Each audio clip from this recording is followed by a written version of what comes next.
First Grip at muling nagbabalik. Welcome back sa aking channel. Mga tol, nandito ako ngayon sa La Union. So, kagabi lang kaming bumiyahe at kaninang umaga kami dumating. So, meron akong nakita dito isang bahay na luma, no? Hindi ko alam kung ancestral to, pero maliit lang. O lumang bahay na inabandon na lang. So, tatry natin pasukin. Nakita ko lang siya. So, pasukin natin kasi napagtanungan ko dito na meron daw, may-ari daw dito na na rin daw namatay. So, tara pasukin na natin to. Pero bago ang lahat, huwag niyo pong kalimutan na mag-subscribe sa akin channel at hit niyo na rin ang notification bell para every time na may mga bago tayong video, updated kayo. So, pasensya na mga tol, ngayon lang ako nakapag-upload ulit. So, tara, pasukin na natin to. Let's go!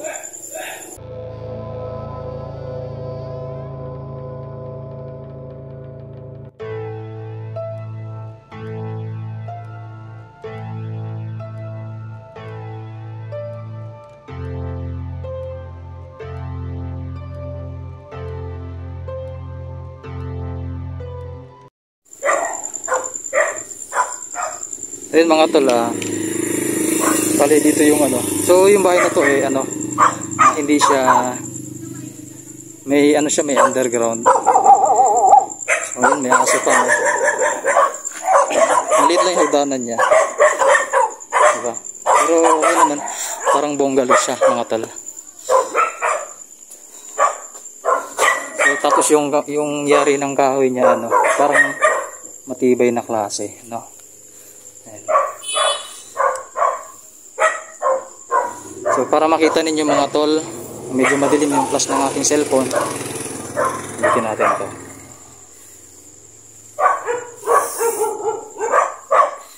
Bale, ito yung pinaka-terrace niya. Ayan. Sabi na sa napagtanungan ko mahigit 5 years na raw itong inabandona. So gusto ko sanang alamin natin itong mga tol na kung nagpaparamdam pa rito yung may-ari na dito rin namatay. So sabi nila may kwarto raw dito, pero nakita naman natin wala na siyang kwarto mga tol. Ito na lang siya, hindi siya kalakihan, pero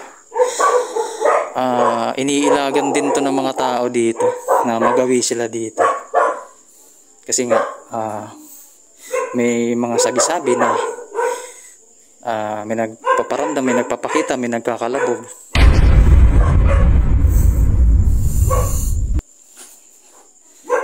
Bale meron ditong ang tawag dito double deck siya na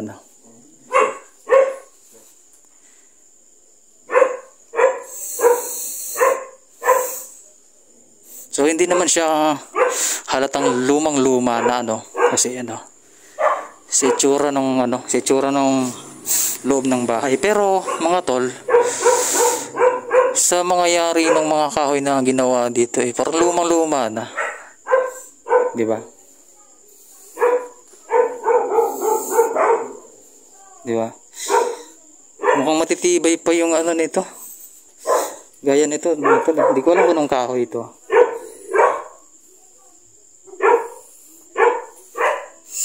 Sabi din na dito raw namatay yung may-ari. Dito mismo. Hindi ko alam kung saang kwarto. Pero tingnan nyo mga tol, may nagbakasan ng pinagbakasan ng division. Siguro dati may kwarto nga dito. Siguro baka dito o dito.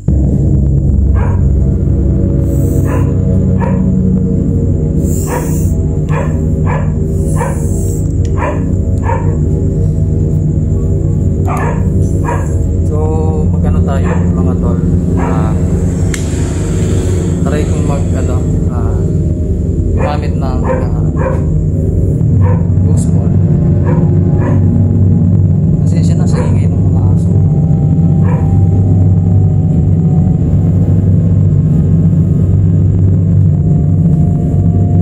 Hindi naman kalayo yung mga bahay.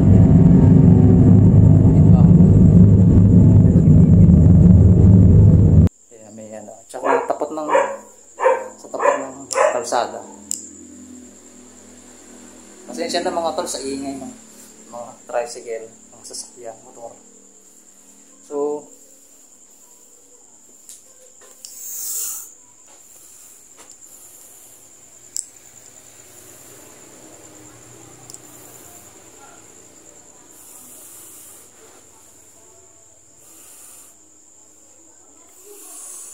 tsaka yung itsura nito, tol, no? Medyo luma na. Sabi nila 5 years abandon. Mukhang totoo naman kasi lumang-luma na eh. Tsaka wala nang gamit.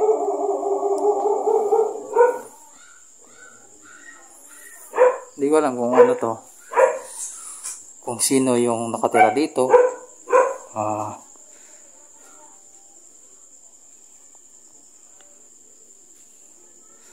Parang may ano dito mga tol, no? Parang lababo ata to. Ay, hindi. Altar nila. Medyo luma na yung sahig, pero matibay. Matibay pa naman. No?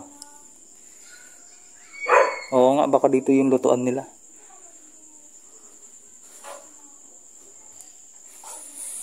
So, ganito lang yung itsura ng loob mga tol. Ayan, hinarangan pa nila. So, wala na itong ano. Wala na yung ano ng bintana. Ayan, hinarangan na lang ng plywood. So, gagamit tayo tol ng ghost ball. Matatanggal yung ano ko. Tanyo.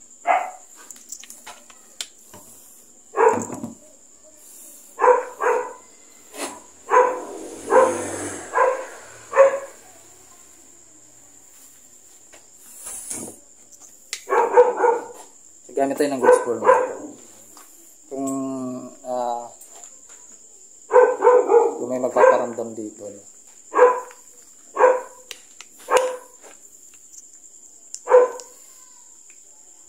Lagay natin dito. Sa ano na pahigaan.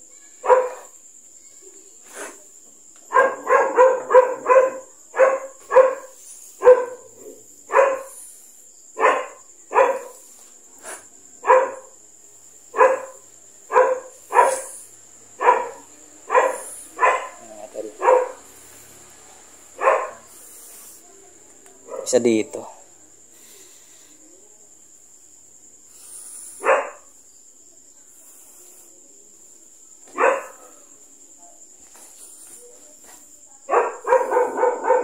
Ayaw tumigil. Ayun, tumigil na.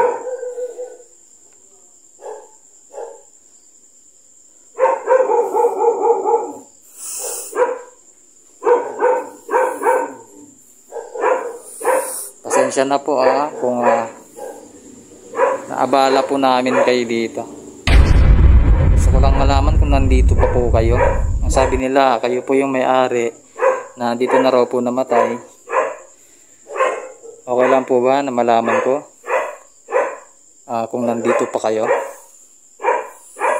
Pwede nyo pong pailawin yung yung bola.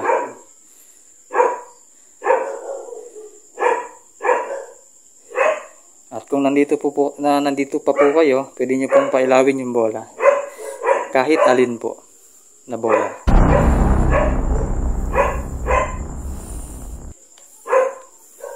Yan mga tol. Hinihintay natin na pailawin yung bola.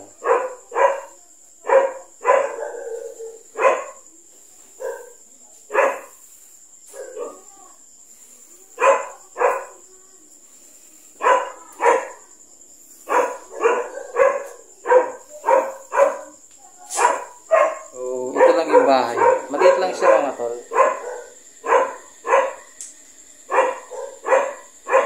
Ingay yung mga aso, no? Pero ano, maliit lang siya, pero karamihan ng mga nagsasabi dito ng mga kapitbahay. Dito raw namatay may-ari.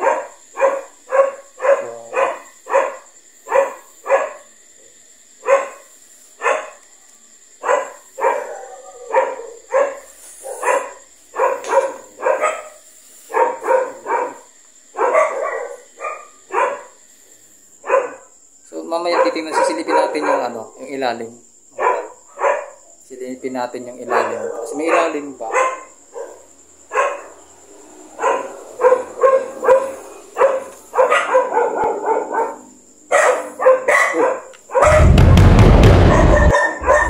Yun tol, may umilaw dito. Pinailaw.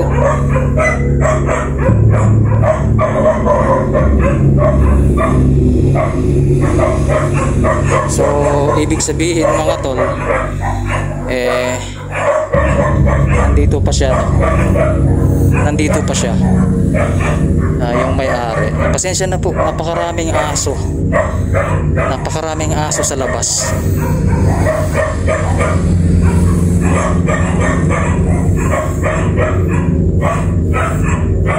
Pwede nyo pong pwede nyo pong ulitin pa ang pagpapailaw.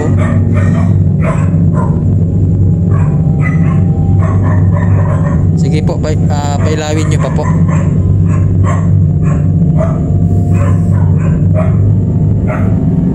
Pailawin nyo pa po.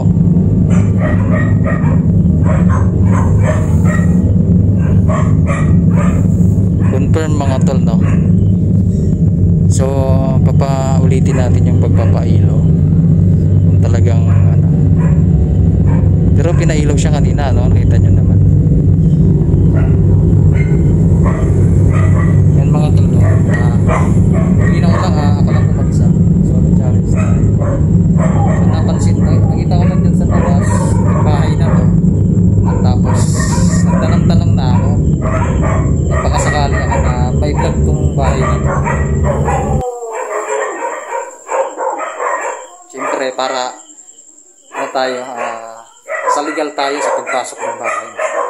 Hindi tayo pwedeng pumasok ng basta-basta lang. Walang paalam kasi baka tayo. Baka mareklamo tayo.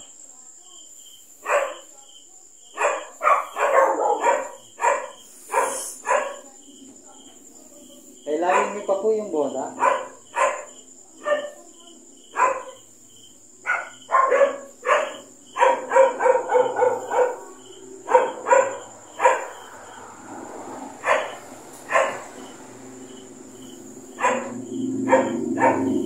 So mga tol, may ilalim pa to. Silipin natin ito mamaya. Kaso lang maraming aso. Try natin silipin lang kung ano yung nasa ilalim. Kasi parang may gamit dun sa ilalim. Napansin.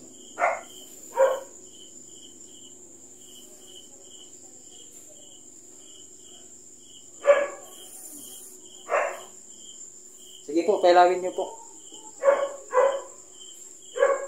Sino man yung nandito, pwede nyo pong pailawin yung bola.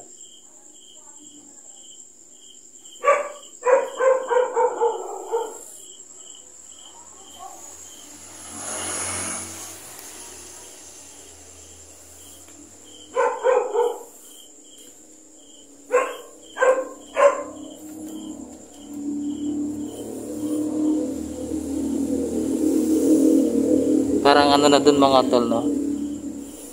May mga puno na.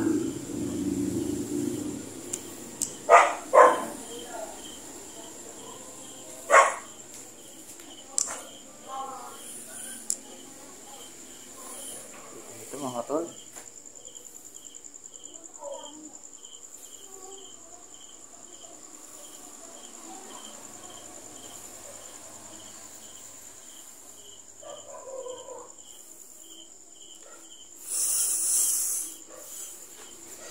So hindi na nagpailaw mga tol, pero kanina isa sa mga bola yung umilaw. Nakita natin.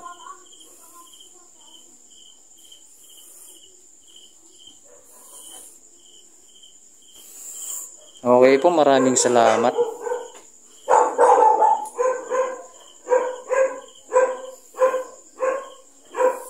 Nalabas na po ako. Maraming salamat po.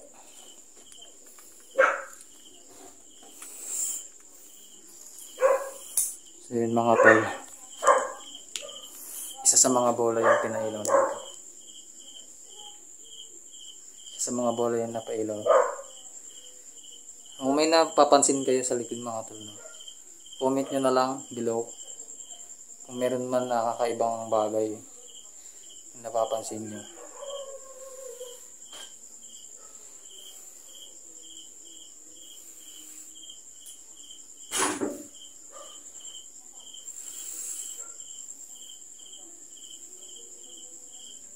So tara, silipin natin yung ilalim mga tol.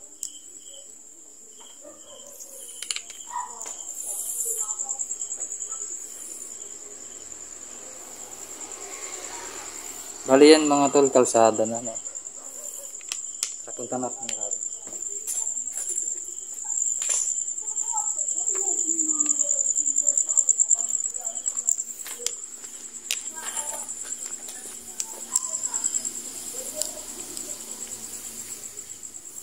Ayan mga tol yung ilalim, no?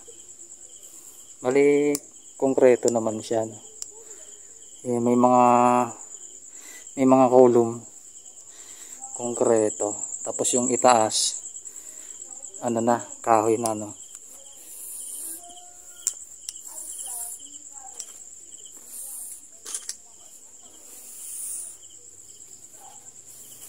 Ah, parang may CR pa dito mga tol. Oo, CR, no? Luma-luma na.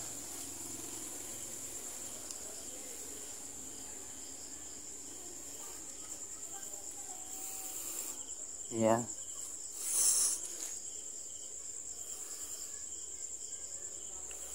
Diyan tayo galing mga tol sa taas.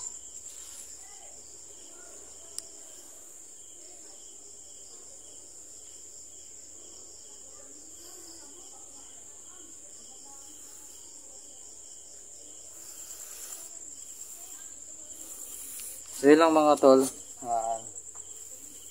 Naikot natin yung bahay, no? Ipakita ko na sa inyo kung ano yung meron sa loob. So exit na tayo mga tol. Maraming salamat po. Yan. At may nagpailaw sa bola natin. So legit na meron dito mga tol.